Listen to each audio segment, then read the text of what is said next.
Am I audible? Fine. Hi. Am I audible now? Hello. Yes, ma'am. Okay, okay, okay. So your next assessment begins from 12. Yes, ma'am. Okay. So yeah. So in which one you had written? Structure, bonding, no? Structure two. For which one? I think bonding, something about bonding. Let me check.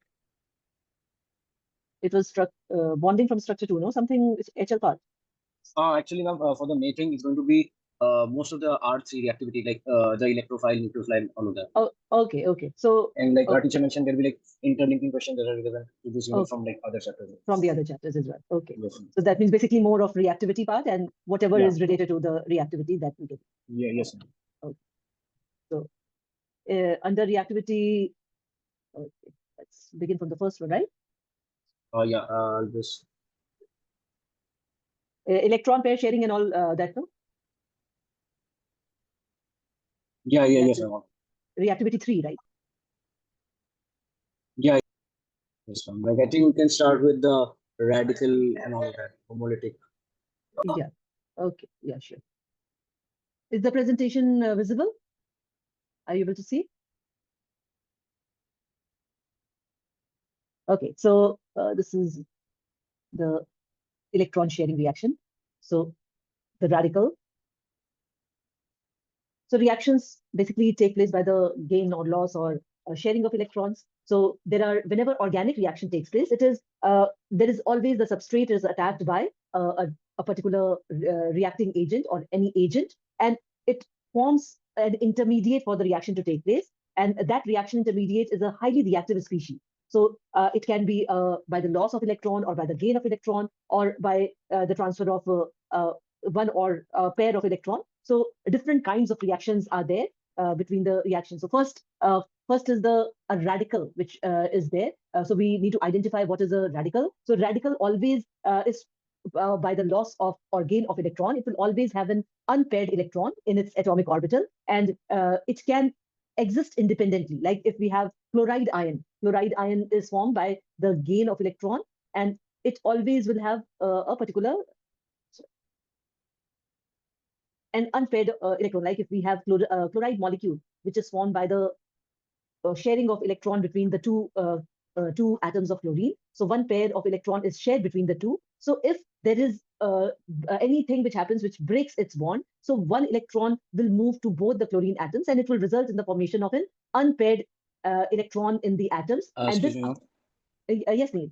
Could you please start again, ma'am, because I was moving actually because I was having net issues, so I did not Okay, know what okay, to say. okay, sure, sure, sure. Yes, ma'am.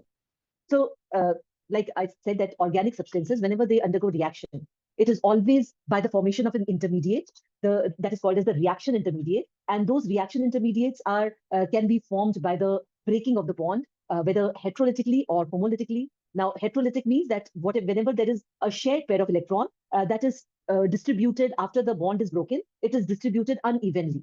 Okay, and because of the uneven distribution of electron, the shared pair of electron is taken by one of the atoms which were together sharing the electron. So that would result in the formation of either a species which has a complete number of electrons, 8 electrons in its outermost shell, or it will have 6 electrons. So that may result in the formation of positive or carbocation or a carbon ion. And so that is the two, either complete 8 electrons are there or 6 electrons are there. But whenever there is homolytic fission or breaking, that means if there is a shared pair of electrons and the bond is broken so that the shared pair of electrons are evenly distributed, so that each combining atom takes 1 electron with it. So that would result in the formation of a free radical, which will carry an unpaired electron. So that would carry an unpaired electron in its atomic orbital. So such a species is called as a free radical. Okay? So, So ma'am, that is like, called. what will be the difference between free radical and radical? Is there any? See, radicals on the whole, I mean, here you will be calling it as radical only. Free Okay. radical means it is able to exist on its own independently, but it will be highly reactive.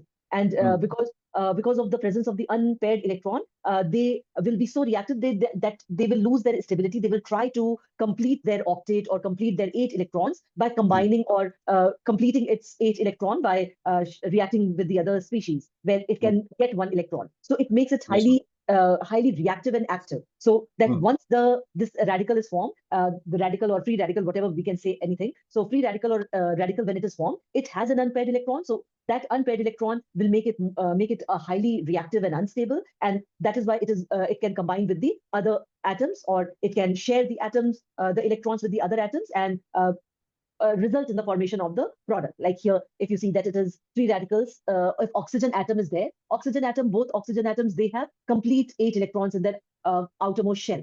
The octet or the outer electronic configuration of both the combining atoms are complete.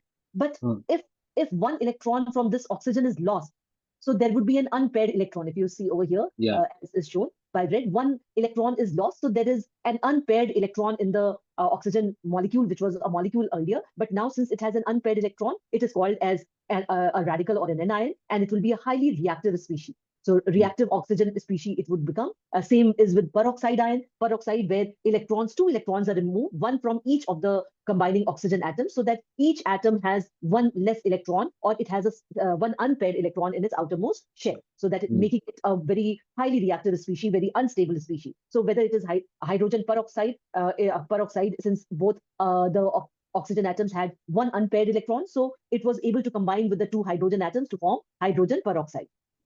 Right? So I'm like, the superoxide anion, it has lost or gained 1 electron. It has lost 1 electron. But if it is lost, then it should be a positive charge, right? It has an unpaired electron. It was a molecule, okay? It is a molecule, okay? Yeah. Now, this molecule has lost an electron, and because of the loss, there is 1 unpaired electron now. So this one electron is giving it a negative charge. Okay. Usually in normal cases, it will be positive. Yes, you are very right. It is not a complete negative charge because of the gain of electron. It has an extra. It has already shared its electron. Okay, both of them have the oxygen atoms have already shared. They are stable, but due to the presence of certain reasons, basically mostly free radicals, they are initiated, or the loss of electron takes place because of the ultraviolet light or sunlight. So generally, this becomes common in the presence of the sunlight or light. So now 1 electron is lost and making it an unpaired electron. So unpaired electron, there will be you can say, extra electron present, and that is why a negative charge would be there. On the whole, the molecule had no charge. Yeah. Now 1 electron is lost, so it has 1 extra unpaired electron present, which is giving it a negative charge. Otherwise, it was a neutral species. The electron which was making it neutral, that has gone. We can say, just to explain it to you, I'm saying like that it is gone. That is why it is an unpaired electron. Because of this unpaired electron, it is said to acquire a charge. Okay. So it is actually, it is a radical would contain an unpaired electron. There would be no charge which would be shown. Whenever it is an anion, by the gain or loss of electron, then only we say that it is it contains a negatively charged. So like, what would be the basic difference between radical and anion? An anion would always have a complete octet, complete electron in its outermost shell. But anion, radical, will have unpaired electron. It will have 7 electrons in its outermost shell. Anion, which is negatively charged, will have 8 electrons in its outermost shell by the gain of 1 electron. So while radical will never put charges while writing radical? No, we show it by, like you can see the difference, hydroxyl radical and hydroxyl ion. So hydroxyl radical has an unpaired electron, whereas hydroxyl ion has a negative charge. So ma'am, this O2 minus is a radical or it's an anion? O2 minus is an anion. Okay, but it is highly reactive because that also has an unpaired electron after it had there. So it is basically due to the breaking up of the electron, breaking up of the bond. So like if you have a single atom, like suppose you have chlorine atom, and it has unpaired electron, 7 electrons, so that radical is shown by a dot. But if chlorine ion is there, then we will show it by a negative charge. This would mean that there is no unpaired electron. It has gained 1 electron and completed its octet. Okay. So a radical, you can say it's a chemical entity that has an unpaired electron. And it is different from the charged ions because charged ions, radicals can exist independently of any other species. But cations and anions, will be, they would require to complete the counter ion. Like if chloride ion is there, in the solution it exists, but in the solid state, it would require a counter ion to balance it, like sodium or potassium, like that. But radical can exist independently. Okay. Yeah. So anions can't exist independently.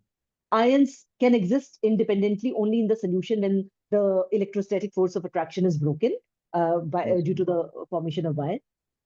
Okay, so these free radicals, you can say that they are not always present. They are formed only, they are highly reactive. They are formed only under special circumstances, as I told that, if you have, if there is if halogens are there, halogens generally, they can form radicals in the presence of sunlight or ultraviolet light, because that can cause an homolytic fission between the two combining atoms of chlorine radicals. So that can be there.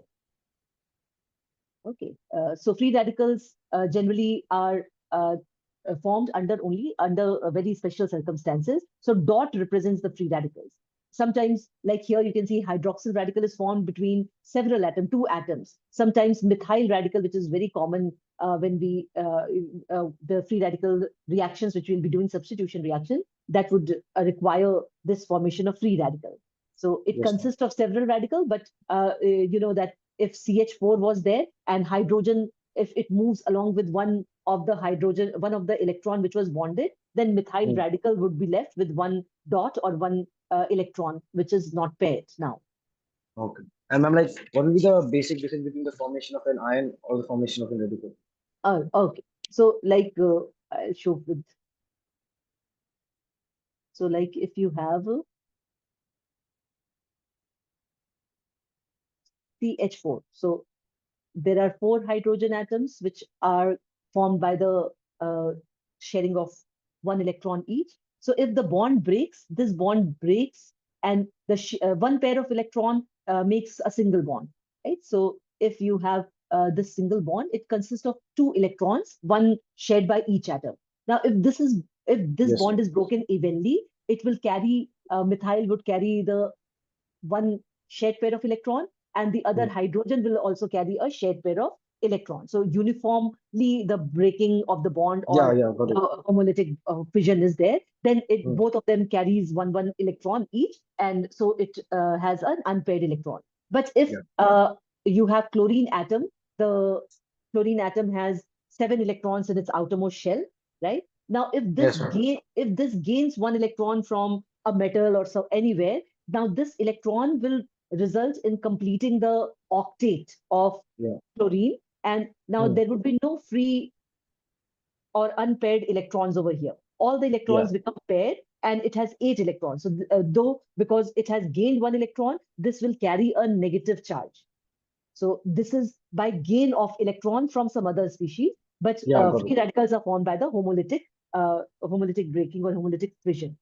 Okay. So like, if I have to say that, let's say the CH4 molecule, if one of the bond is broken, then it goes like forms free radicals. But like if I want to make CH4 an anion, suppose, so then I take a electron from carbon, right? Sorry, I add an electron to carbon. Yes.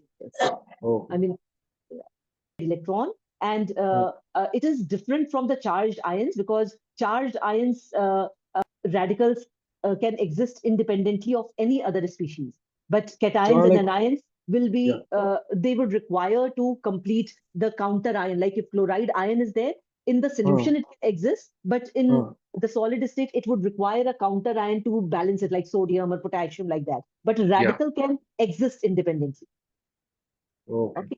Thank you so much. Okay, bye-bye.